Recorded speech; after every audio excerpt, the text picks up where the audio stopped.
Polisi y'e Kamuli eri ku muyiggo gw'omukazi atanywa gutteeka ng'ono amanyiddwa nga Susan Namuganza eyakkakkanye ku bba Moses Kawubanyi n'amukeculako ebitundu eby'ekyama ng'amulanga kuwasa mukyala mulala. Kaseta.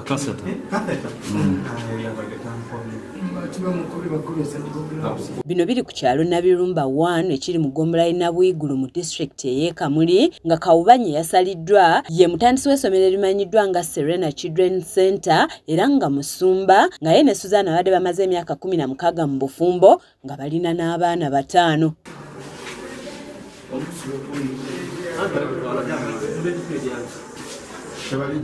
Kawubanyi gwe tusanze mu ddwaliro ekkulu e Kamuli gye yaddusiddwa okufuna obujjanjabi atutegeezezza nti mukyala we abadde yanoba olwo kwe kusalawo n'afuna omukazi omulala ng'olwakomyewo awaka yamugeza ava kunaaba n'amusala nga yasoose kumusala ku lubuto n'agezaako okwerwanako wabula omukazi n'amusinza amaanyi olw'ensonga nti yabadde mumalirivu okukakkana ng'amusazeeko ebitundu eby'ekyama.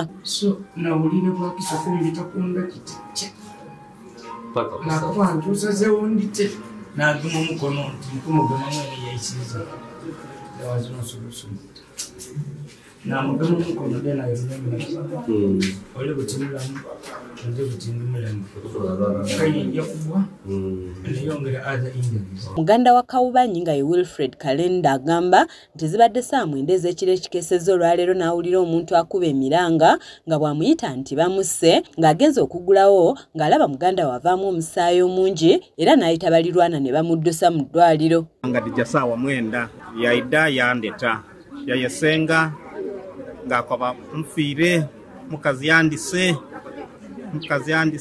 nfiire jafuluma kufuluma ng'ankwati munandise aye ng'ali kudabaada musaayi nabaye tusobola kumubuuza mu kiseera ekyo olw'omusaayi ogwabaire omungi nti asazeega akoze eki okutoolako okufuna mangu bwantambula kumuleeta wano. Ye mwannyina wa Kawubanyi nga ye Monica Swaga agamba nti yabadde ne mwannyina eggulo limu nga boogera ku nsonga ze ez'okuwasa nga yamutegeezezza nti mukyala we Suzana akyamwagala wabula tayagala bantu be n'okusingira ddala nnyina nga kye kyamuwalirizza okuwasa omukyala omulala anaayanirizanga abantu be nga bagenze awaka. Nga yakaati ekinfuniisa omukazi tibutenda Suzana.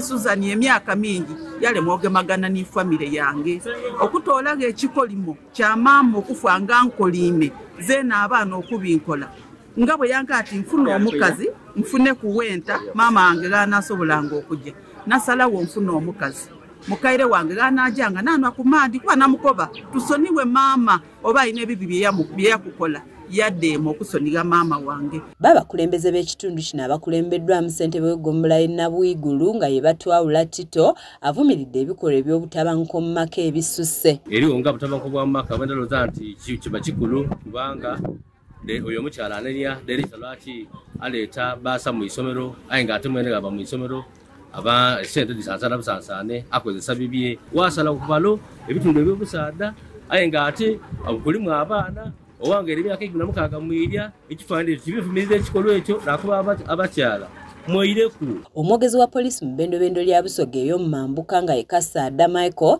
akakasizza bino era ng'agamba nti batandise omuyiggo gwa Suzana asobole okuvunaanibwa. Frank Mpaata Muganza yakusakidde eggulire lino ku lwa KSTV agaaleero.